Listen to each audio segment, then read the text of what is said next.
성경 말씀 함께 보겠습니다. 오늘 우리 주신 하나님 말씀은 신약 성경 요한계시록 18장 4절 말씀입니다. 찾으셨으면 제가 봉독합니다. 또 내가 들으니 하늘로부터 다른 음성이 나서 이르되 내 백성아 거기서 나와 그의 죄에 참여하지 말고 그가 받을 재앙들을 받지 말라. 아멘. 오늘은 내 백성아 거기서 나오라 라는 제목으로 하나님 말씀 대언하겠습니다. 지난주에도 말씀드린 것처럼 사도 요한이 요한계시록을 기록할 당시 바벨론은 로마 제국을 상징하였습니다.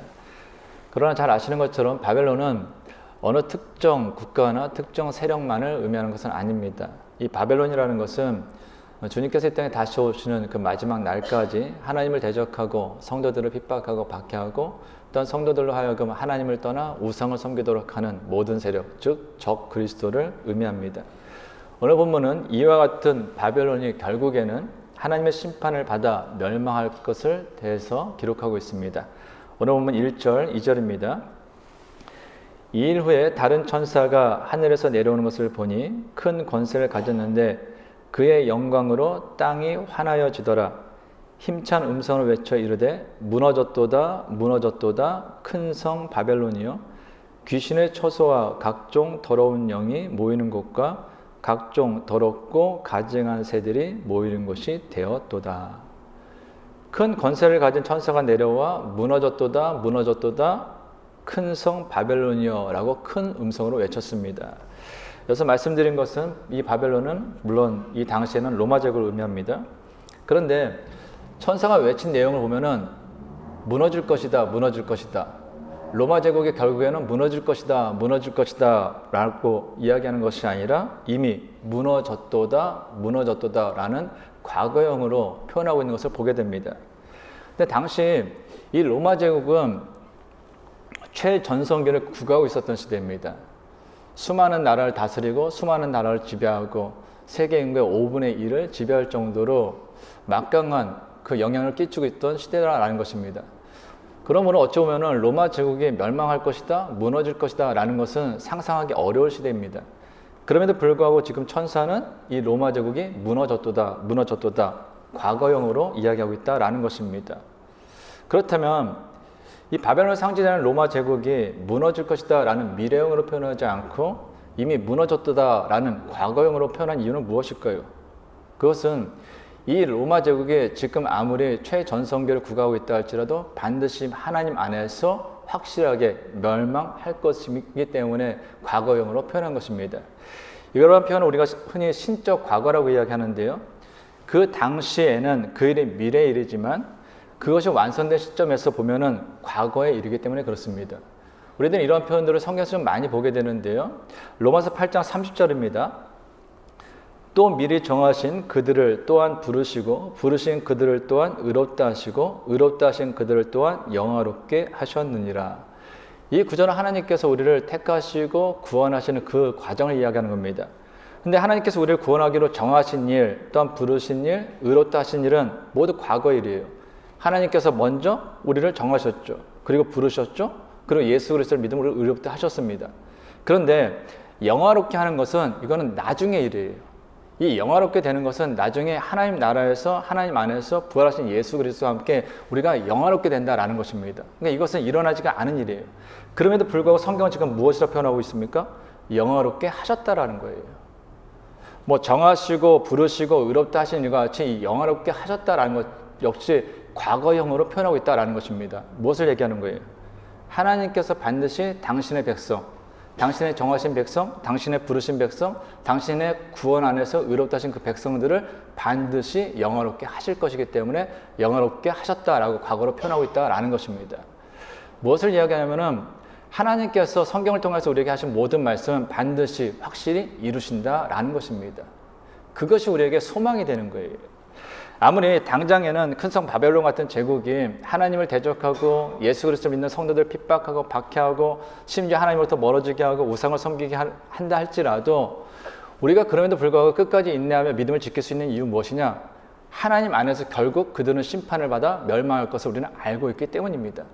그래서 우리는 어떤 상황 가운데서도 하나님께 소망을 두고 인내하고 믿음을 지킬 수 있다라는 것입니다. 성도님들이 이 사실을 분명히 기억하신다면은 성경에 나오는 수많은 약속들이 이미 나한테 이루어졌다라는 그 믿음을 가지고 살아간다면 어떤 상황 속에서도 소망을 잊지 않고 끝까지 인내하며 믿음의 사람으로서 살 수 있을 것입니다. 계속해서 사도 요한은 이 큰 성 바벨론이 무너질 수밖에 없는 이유에 대해서 이야기합니다. 오늘 보면 2절입니다.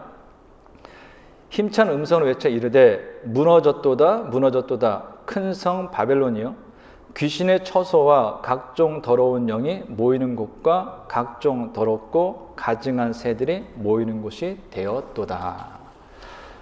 바벨론 멸망에 대하여 힘찬 음성을 외친 이 천사는 바벨론이 멸망하는 이유에 대해서 이 바벨론이 귀신의 처소와 각종 더러운 영이 모이는 처소가 되었기 때문이다 라고 말하고 있습니다. 사람의 관점으로 보면 이 당시 로마 제국은 너무나 화려한 곳이었습니다. 당시 사람들은 로마 시민권을 가지는 것이 최고의 목표였습니다. 그리고 로마 본토의 화려한 문화를 즐기고 싶었습니다. 그러나 하나님께 보실 때 이 로마 제국은 우상으로 가득한 귀신의 영, 더러운 영들이 모이는 추악하고 타락한 곳에 불과했습니다. 실제로 로마는 온갖 우상으로 가득한 집합지였습니다. 그리스 로마 신화에 나오는 모든 우상들을 위해 판테온 신전을 짓기도 했습니다. 심지어 로마 황제 역시 신 중에 하나라 이야기하고 사람들 하여금 이 로마 황제를 신처럼 섬기게 했습니다. 그리고 로마 시민들은 자신들이 할 수 있는 모든 것을 동원해서 그 로마 황제를 비롯한 로마에서 이야기하는 수많은 우상들을 신처럼 섬겼습니다. 오늘 본문에 증거하는 것처럼 이 로마 제국은 겉으로는 화려해 보일지 모르지만 하나님께 보실 때는 귀신들이 거하는 거처였고 더러운 영들의 소굴이었고 더럽고 가증한 새들의 집이 되었던 것입니다. 이보다 악한 것은 없는 것이죠. 이런 사실을 통해서 우리가 매우 중요한 사실을 하나 깨닫게 됩니다. 하나님께서 보시는 것과 사람이 보는 것은 전혀 다르다라는 거예요. 사울 왕의 뒤를 이어 이스라엘의 두 번째 왕이 될 사람을 찾아서 선지자 사무엘이 이새의 집에 가서 기름을 붓기 위해서 이새의 집을 찾습니다. 그때 이새의 여러 아들 중에서 선지자 사무엘은 큰 아들 엘리압을 보고 그 외모가 너무 좋게 보였습니다. 보자마자 하나님께서 이 엘리압을 이스라엘의 두 번째 왕으로 세웠구나 라고 속단할 정도였습니다. 사무엘상 16장 6절입니다. 그들이 오매 사무엘이 엘리압을 보고 마음에 이르기를 여호와의 기름 부으실 자가 과연 주님 앞에 있도다 하였더니 이 엘리압이 얼마나 키도 크고 멋있게 생겼는지 보기만 해도 그냥 왕처럼 보였던 거예요. 그래서 선지자 엘리야는 그냥 속단해버렸어요. 이 사람이구나. 그런데 바로 그 순간 하나님께서 다음같이 말씀하십니다. 사무엘상 16장 7절입니다. 여호와께서 사무엘에게 이르시되 그의 용모와 키를 보지 말라. 내가 이미 그를 버려놓으라. 내가 보는 것은 사람과 같지 아니하니 사람은 외모를 보거니와 나 여호와는 중심을 보느니라 하시더라. 아멘. 하나님께서는 사무엘에게 엘리압의 뛰어난 용모와 키를 보지 말라고 하십니다. 그러면서 이어지는 말씀 우리가 너무나 잘 아는 말씀이죠. 사람은 외모를 보지만 하나님은 사람의 중심을 본다라는 거예요. 이게 하나님께서 가지고 있는 원칙입니다. 사람은 사람의 외모를 보고 판단하지만 하나님은 그 사람의 외모가 아닌 중심을 보고 판단하신다라는 거예요. 성도님들은 어떻습니까? 성도님들은 외모를 보십니까? 중심을 보십니까? 사실 우리가 아무리 어릴 때부터 하나님은 중심을 보시니까 우리도 중심을 봐야지 라고 이야기하지만 중심이 아닌 외모를 보는 세상에 살다 보니 우리 역시 외모를 보고 사람을 판단하는 그와 같은 삶을 살고 있지 않습니까? 그래서 사람을 볼 때 무엇을 많이 봅니까?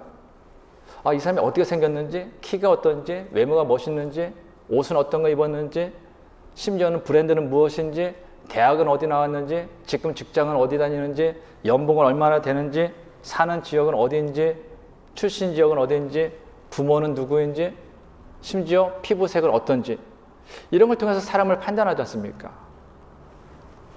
그런데 중요한 것은요, 내가 사람에 대해서 어떤 외적인 기준을 가지고 판단하면은 나 역시 다른 사람에 의해서 그와 동일한 기준으로 판단을 받고 있다는 사실을 잊어서는 안 됩니다. 그러다 보니 외적인 조건으로 다른 사람을 판단하는 사람은 자기 자신의 외적인 것을 가꾸기 위해서 자신이 할 수 있는 모든 것을 동원한다라는 거예요. 그런데 그것이 정말로 하나님께서 우리에게 원하시는 것일까요? 하나님께서 우리에게 능력을 주시고 하나님께서 물질을 허락하시고 어떤 조건을 허락하신 거, 그것이 정말로 우리가 이 세상을 살면서 다른 사람에게 잘 보기 위해서 외적인 조건을 가꾸기 위해서 하나님께서 그 모든 걸 허락하셨냐라는 거예요. 어떻게 생각하십니까? 그렇지 않다라는 것이죠. 하나님께서 사람의 중심을 보는 것처럼 하나님께서는 당신의 백성된 그리스도인들 역시 사람에 대해서 외적인 조건을 가지고 판단하기보다는 그 중심을 볼 수 있는 안목을 가지길 원하신다라는 것입니다. 여기서 중심을 번역된 히브리어는 레바브라는 단어인데요. 예전에 말씀드린 것처럼 마음, 심장을 이야기합니다. 근데 성경에서는 이 레바브라는 단어를 여러 가지로 표현을 하는데요. 사람의 감정을 표현할 때, 그리고 지식과 지혜의 자리를 표현할 때, 혹은 양심, 도덕적인 특성을 표현할 때 이 레바브라는 단어를 사용합니다. 그러니까 레바브, 중심이라는 건 무엇이냐? 그 사람의 전 인격을 이야기하는 거예요. 겉으로 드러나는 모습이 아니라 그 사람의 전 인격을 보고 하나님께서는 판단하신다라는 거예요. 그러면 우리가 인생을 살아가면서요, 중요하게 생각하는 것은 로마 제국처럼 겉으로 아무리 화려하게 보인다 할지라도, 멋있게 보인다 할지라도, 거치령을 잘했다 할지라도 그 안이 자신의 욕심과 욕망을 이루기 위해서 온갖 우상으로 가득 차 있다면 그것은 결국 귀신의 처소받게 되지 않는다라는 것입니다. 더러운 영이 가득한 처소받게 되지 않는다라는 것입니다. 이건 동일한 거예요. 우리가 아무리 예수 그리스도를 믿는다, 하나님의 성도다라고 이야기한다 할지라도 우리 속 안에 욕심과 욕망, 쾌락, 사치를 추구하고 있는 그 온갖 걸로만 가득 차 있다면 하나님 보시기에 우리 역시 더러운 귀신의 속을, 더러운 영의 속을 받게 되지 않는다라는 것이죠. 그러면 사랑하는 성도 여러분, 우리는 인생을 살면서 우리 자신뿐만 아니라 우리들의 사랑하는 자녀들 또 후배들에게도 사람과의 관계 속에서 세상을 바라볼 때 그 사람의 좀 전체적인 인격, 전체적인 품성을 볼 수 있는 그 안목을 기를 수 있도록 우리도 노력하고 그렇게 가르쳐야 한다라는 것입니다. 그때요, 이 세상이 좀 더 외적인 거에 흔들리고 외적인 것을 추구하는 세상보다는 좀 내면을 가꾸고 내면을 살필 수 있는 좀 그런 세상이 될 수 있을 것입니다. 그것을 선도하는 것이 바로 그리스도인이 되어야 할 것입니다. 이처럼 귀신의 처소와 각종 더러운 영이 모이는 이 처소가 된 이 바벨론은 그로 인해서 하나님의 심판과 멸망을 당하게 됩니다. 근데 이런 바벨론의 멸망에 대해서 기록한 오늘 본문을 보면은 이 바벨론의 멸망에 대해서 땅의 왕들과 땅의 상인들과 선원들이 매우 애통해하는 모습을 구체적으로 묘사하고 있습니다. 근데 그들이 왜 이 바벨론 멸망을 보면서 그토록 애통해하는지, 그토록 슬퍼하는지 우리가 좀 여기에 좀 주목해야 될 필요가 있습니다. 사도 요한이 이렇게 증거합니다. 오늘 9절 10절입니다. 그와 함께 음행하고 사치하던 땅의 왕들이 그가 불타는 영들을 보고 위하여 울고 가슴을 치며 그의 고통을 무서워하여 멀리 서서 이르되 화 있도다 화 있도다 큰 성 견고한 성 바벨론이여 한 시간에 내 심판이 이르렀다 하리로다. 여기 보면 땅의 왕들이 바벨론에 멸망하는 것을 보면서 애통하는 이유는 이 사람들은 바벨론과 함께 음행을 저질렀거든요. 바벨론과 함께 사치롭게 살았거든요. 근데 이 바벨론이 멸망으로 인해서 쾌락을 즐기지 못하게 된 거예요. 그래서 지금 슬퍼하고 있는 것입니다. 오늘 11절입니다. 땅의 상인들이 그를 위하여 울고 애통하는 것은 다시 그들의 상품을 사는 자가 없음이라. 상인들이 우는 이유는 바벨론의 멸망으로 인해서 자신들의 상품을 팔아야 되는데 자신들이 파는 상품을 사는 자가 없게 되기 때문에 운다라는 거예요. 오늘 17절 18절입니다. 그러한 부가 한 시간에 망하였도다. 모든 선장과 각처를 다니는 선객들과 선원들과 바다에서 일하는 자들이 멀리 서서 그가 불타는 연기를 보고 외쳐 이르되 이 큰 성과 같은 성이 어디 있느냐 하며. 상인들이 상품을 팔아서 부자가 되는 것처럼 배를 운하는 사람들은 그 상품과 사람들을 이동시켜가지고 부자가 되었습니다. 근데 가장 큰 거래처가 되는 이 큰 성 바벨론이 멸망하니까 노동력이 필요가 없게 되는 거예요. 즉 선원들은 자신들의 일자리가 없어지다 보니 애통하고 있다라는 것입니다. 성경이 증거하는 것처럼 잠깐 보면요, 바벨론의 멸망에 대해서 사람들이 지금 슬퍼하는 이유가 무엇입니까? 애통하는 이유가 무엇입니까? 바벨론이 멸망하니까 어떻게? 저기 있는 사람들이 저 고통받으면 어떻게? 저 사람들 불쌍하면 어떻게? 이게 아니에요. 내 눈앞에 이익이 지금 사라지게 되니까 그것 때문에 괴로워한다라는 겁니다. 저 나라가 멸망하든지 저 나라 사람들이 심판을 받든지 관계가 없는 거예요. 죽든지 말든지 관계가 없는 거예요. 내가 저 사람들 통해서 이익을 받아야 되는데 그 이익이 사라지니까 지금 슬퍼한다라는 것입니다. 이게 죄의 속성이에요. 죄가 왜 무섭냐? 죄는요, 심판의 순간에도 내게 주어지는 눈앞의 이익에만 관심을 갖게 하는 것이 죄의 속성이다라는 것입니다. 그런데요, 이처럼 무서운 그 심판, 다른 사람의 멸망 앞에서도 자신의 눈앞의 이익만을 생각하는 그 사람들에게 오늘 본문은 매우 중요한 사실 하나 가르쳐 줍니다. 오늘 10절입니다. 그의 고통을 무서워하여 멀리 서서 이르되 화 있도다 화 있도다 큰 성 견고한 성 바벨론이여 한 시간에 내 심판이 이르렀다 하리로다. 오늘 17절입니다. 그러한 부가 한 시간에 망하였도다. 모든 선장과 각처를 다니는 선객들과 선원들과 바다에서 일하는 자들이 멀리 서서. 오늘 19절입니다. 티끌을 자기 머리에 뿌리고 울며 애통하여 외쳐 이르되 화 있도다 화 있도다 이 큰 성이여 바다에서 배 부리는 모든 자들이 너의 보배로운 상품으로 치부하였더니 한 시간에 망하였도다. 지금 읽은 이 구절들이 강조하는 단어가 하나가 있습니다. 뭐예요? 빠지지 않고 나오는 단어가 있습니다. 한 시간이래요. 한 시간. 큰 성 바벨론에 대한 심판은 한 시간에 이뤘습니다. 큰 성 바벨론에 쌓은 부는 한 시간에 망했어요. 물론 여기서 말하는 이 한 시간은 문자 그대로 60분, 이 한 시간 이야기는 아닙니다. 한순간이라는 거예요. 한순간. 심판은 한순간에 닥친다는 것입니다. 그리고 한순간에 모든 것을 잿더미로 만든다는 거예요. 인간이 아무리 열심을 내고 온갖 방법을 다 동원해서 철옹성 같은 그 바벨탑을 쌓는다 할지라도 하나님께서 흩으시는 것은 한순간이라는 것입니다. 이제 날씨가 따뜻해지고 이제 여름이 되면 많은 분들이 이제 해변을 가게 될 것입니다. 해변에 가면은 뭐 아이들이나 어린들이 이제 그 모래사장에 앉아가지고 많이 하는 것이 있죠. 모래성 쌓는 거예요. 저도 이제 간혹 가다가 가보면은 이전에 이제 찬물에 들어가는 것이 조금 싫어가지고 거기 앉아가지고 이렇게 손도 넣어가지고 옛날에 했던 그 뭐예요? 그 뭐 두꺼봐 헌집축기 이런 거 하잖아요. 해가지고 이제 쌓고 이렇게 좀 만들어요. 그런데 아무리 공들여서 그 모래성을 쌓아도요, 재밌는 게 하나 있죠. 바닷물이 이렇게 밀려오면은 그 바닷물에 닿는 순간 그 모래성은 한순간에 다 무너진다라는 거예요. 하나님을 떠난 인생이 이와 동일합니다. 하나님을 떠난 인생, 하나님을 떠나서 자신의 이익을 위해서 온갖 악을 저지르는 인생, 다른 사람의 괴로움이나 다른 사람의 슬픔이나 외면하고 오직 자기 자신만의 이익을 생각하는 그 사람의 인생, 그 사람은요, 무엇을 쌓았다 할지라도, 무엇을 얻었다 할지라도, 어느 자리에 올라왔다 할지라도요, 그 모든 것에 있는 것은 한순간에 불과하다라는 것입니다. 그러므로 우리는 하나님께서 사도 요한을 통해서 우리에게 하시는 다음의 말씀을 좀 마음에 새기고 또 새겨야 할 필요가 있습니다. 오늘 4절입니다. 또 내가 들으니 하늘로부터 다른 음성이 나서 이르되 내 백성아 거기서 나와 그의 죄에 참여하지 말고 그가 받을 재앙들을 받지 말라. 하나님께서는 당신의 백성들 성도들 향해서 큰 성 바벨론의 멸망 같은 그 재앙을 당하지 않기 위해서는 어떻게 하라고 그럽니까? 거기서 나오라는 거예요. 우리가 죄된 삶을 이기는 최상의 방법은요, 죄의 자리에서 나오는 것밖에 없습니다.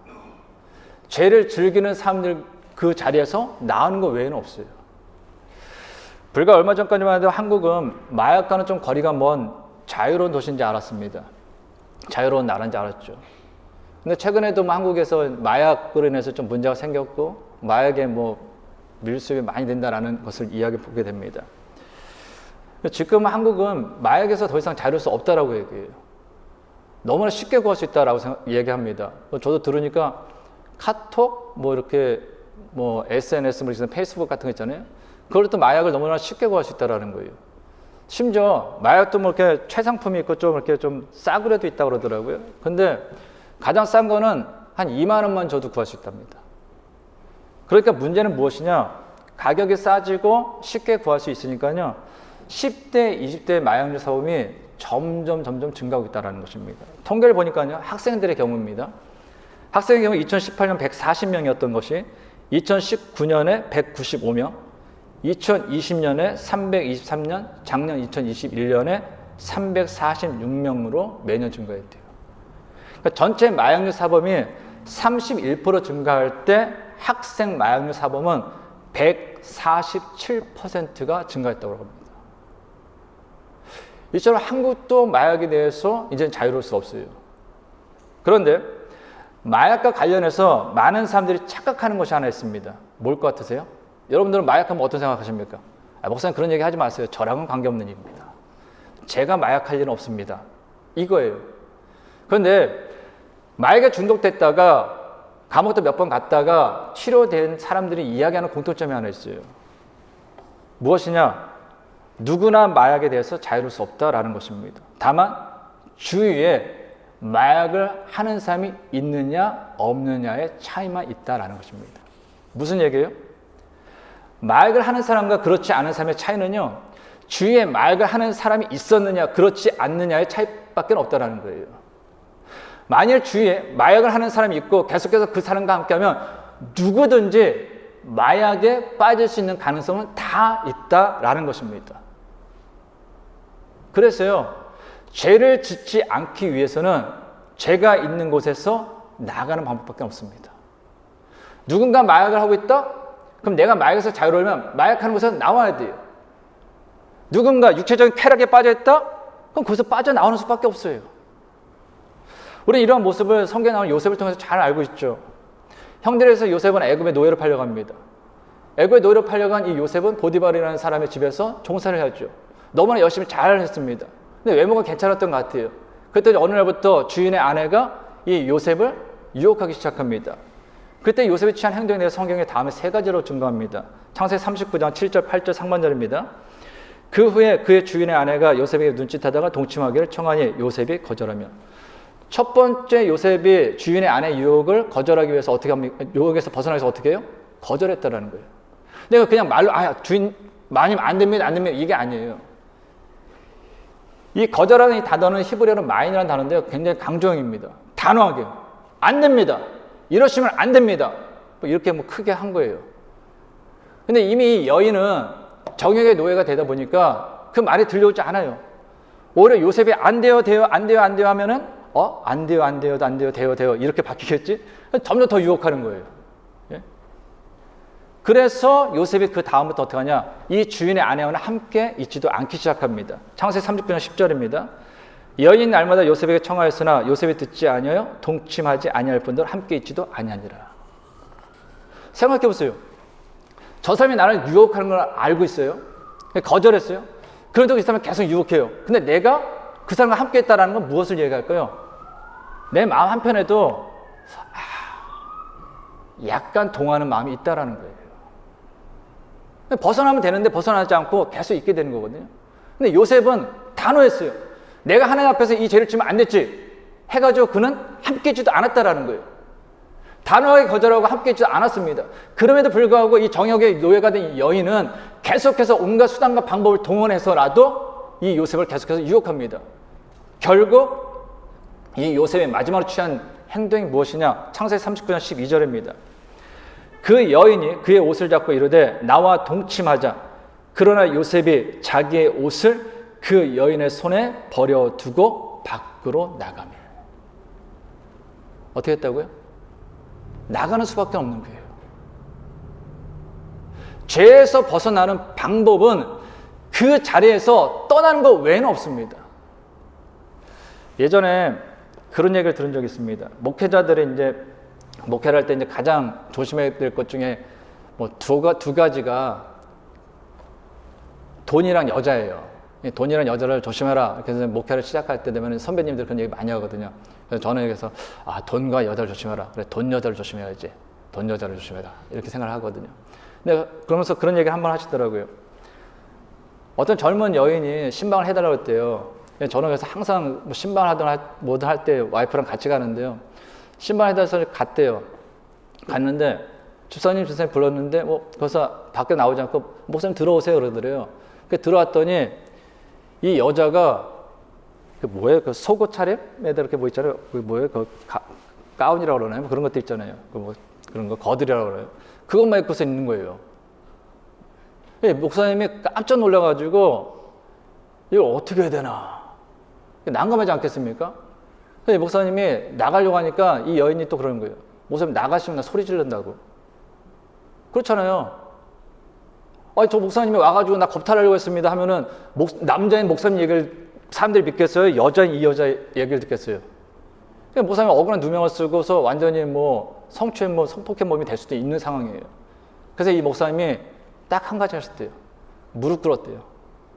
제발 살려달라고. 그래서 아무 일 없이 나았다라는 얘기를 들은 적이 있습니다. 목회자한테도 이 정도면요, 여러분들이 살아가는 일상의 삶 가운데서는 더 많을 거예요. 매 순간이 여자 문제가 아니라 돈 문제가 아니라 마약의 문제가 아니라 수많은 죄의 유혹에 도사리고 있는 것이 이 땅이라는 것입니다. 근데 거기서 우리가 좀 죄를 짓지 않고 하나님의 백성으로서 좀 구별된 삶을 살 수 있는 방법은 다른 거 없어요. 하나님께서 지금 사도 요한을 통해서 우리가 하신 말씀, 나오라는 거예요. 너희가 그들과 함께 멸망하지 않기 위해서는 다른 방법은 없다. 거기서 나와라. 그래서 성경은 복 있는 사람에 대해서 다음같이 우리에게 말씀합니다. 시편 1편 1절 2절입니다. 복 있는 사람은 악인들의 꾀를 따르지 아니하며 죄인들의 길에 서지 아니하며 오만한 자들의 자리에 앉지 아니하고 오직 여호와의 율법을 즐거워하여 그의 율법을 주야로 묵상하는도다. 아멘. 복 있는 사람이 되고 복 있는 사람의 길을 걸으려면요, 악인들의 생각, 죄인들의 길, 오만한 자들의 자리에서 나와야 돼요. 그리고 어디로 가느냐? 그와 정반대인 하나님의 율법을 따라 살아야 된다라는 것입니다. 요셉이 죄악으로 가득한 애굽, 이집트에서도 복된 인생을 살 수 있었던 것은 그는 종살이 할 때나 옥살이 할 때나 총리를 살 때나 늘 언제나 하나님의 백성으로서 그들과 함께 살지 않고 구별된 삶을 살았기 때문입니다. 다니엘이 바벨론의 포로로 끌려가서 바벨론 궁궐에서 지낼 때도 그가 복된 인생을 살 수 있었던 이유는 단 하나입니다. 그들과 동일하게 살지 않고 하나님의 백성으로서 구별된 삶을 살았기 때문이에요. 구별된 삶을 사는 것이 바로 죄의 자리에서 나오는 것이겠죠. 그러므로 사랑하는 성도 여러분, 성도님들이 이 죄악된 세상에서 하나님께서 구원하셔서 하나님의 자녀로 삼기 위해서 영원롭게 하기 위해서 불러내신 하나님의 자녀, 세상과 구별된 성도임을 기억하신다면 내가 있는 그 자리가 나로 하여금 죄로 물들게 하는 자리라면 그것이 내게 얼마나 큰 이익을 준다 할지라도 반드시 나오십시오. 그리고 날마다 하나님의 말씀을 따라 하나님과 함께 살아가십시오. 그래야 저와 여러분의 인생이 죄와 어둠으로 가득한 이 세상에서 구별된 빛과 소금으로 살 것이고, 저와 여러분의 인생을 보시면서 하나님께서 흐뭇해 하시며 내가 너를 위해 내 아들 예수 그리스도를 십자가에 못 박았음을 내가 후회하지 않는다라고 흐뭇해 하실 것입니다. 바라는데 사랑하는 성도들 모두 새롭게 시작하는 이 한 주 동안도 하나님의 백성으로서 죄를 멀리하고 세상과 구별된 거룩한 삶을 살 수 있기를 간절히 주님의 이름으로 축원합니다. 기도하겠습니다. 하나님 아버지, 복 있는 사람은 악인들의 꾀를 따르지 아니하며 죄인들의 길에 서지 아니하며 오만한 자들의 자리에 앉지 아니하고 오직 여호와의 율법을 즐거워하여 그의 율법을 주야로 묵상하는도다 라는 말씀이 오늘을 살아가는 저희를 향한 하나님의 마음임을 마음에 새기고, 하나님의 백성으로서 죄가 있는 자리라면 그것이 내게 어떠한 이익을 주는 자리라 할지라도 거기서 나와서 하나님의 말씀을 따라 하나님과 함께 살아가는 복된 인생이 되게 하옵소서. 예수님의 이름으로 기도하옵나이다. 아멘. 우리 다 같이 일어나셔서 우리 찬양하며 주 앞에 기도합니다.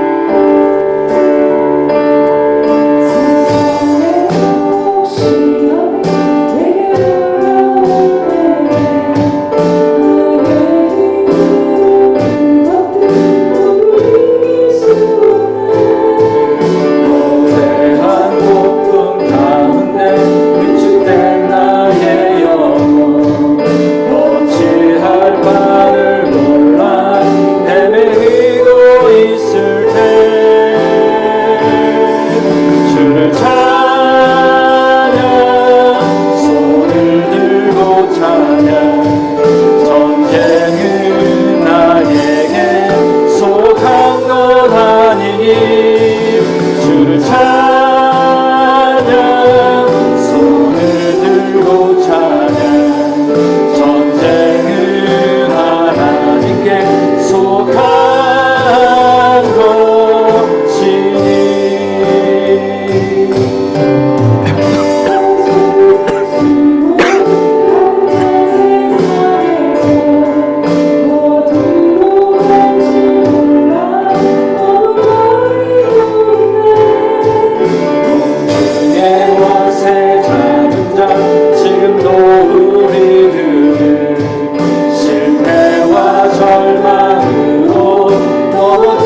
사랑하는 성도 여러분, 우리가 하루하루 살아가는 세상은 결코 쉬운 것이 아닙니다. 결코 만만한 것이 아닙니다. 늘 언제나 우리로 하여금 하나님부터 멀어지게 하고 죄를 짓게 하는 수많은 유혹이 가득한 것이 우리가 살아가는 이 세상입니다. 그래서 하나님께서 이 세상을 전쟁터라고 표현하십니다. 그러나 우리는 이 영적인 전쟁에서 승리할 수 있습니다. 왜냐? 하나님께서 우리와 함께 하시고 하나님께서 하나님의 말씀에 순종하여 하나님께서 살아가는 우리를 대신하여 싸워주시기 때문입니다. 그러면 우리는 그 말씀에 의지하여 죄의 자리에서 나가야 합니다. 떠나야 합니다. 그 죄를 맴돌지 말고 떠나야 합니다. 우리 시간씩 기도할 때 하나님이시여 죄에 대해서 단호하게 하여 주옵소서. 유혹에 대해서 단호하게 하여 주옵소서. 단호하게 이기는 저희가 되게 하여 주옵소서. 우리가 같이 기도하겠습니다. 하나님의 주옵사시는 점을 감사드립니다.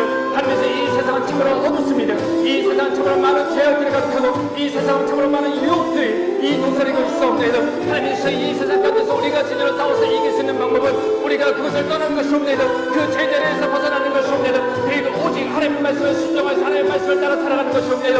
아버지이시여 우리에게 힘을 더하여 주시옵소서. 능력을 더하여 주시옵소서. 오늘 하나님이 그 의지하는 가운데서 죄자리를 벗어나게 해주시옵소서. 지옥의 자리를 벗어나게 해주시옵소서. 너희는 증세를 모르게 해주시옵소서. 하나님께서 오셔서 싸우치는 그 이름을 불러서 우리가 진리의 세상 가운데서 성도는 성도는 삶을 살게 해주시옵소서. 우리들이 그분의 삶을 통해서 하나님의 백성으로서 이 땅에서 믿고 성의에 발광되는 남자가 되게 하여 주시옵소서.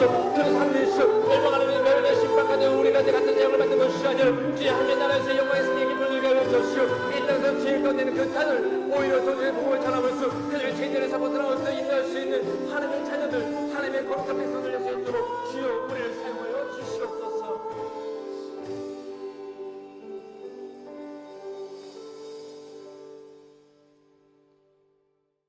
이제는 우리 주 예수 그리스도의 은혜와 하나님의 크신 사랑과 성령님의 교통하심이 하나님의 백성으로서 죄가 있는 자리라면 그것이 내게 어떤 이익을 주는 자리라 할지라도 주님의 말씀에 순종하여 거기서 나와 하나님의 말씀을 따라 하나님과 함께 살아가는 복된 인생이 되길 원하는 모든 성도들과 가정과 세워주신 기업이 이제부터 영원까지 함께 하시기를 간절히 축원하옵나이다.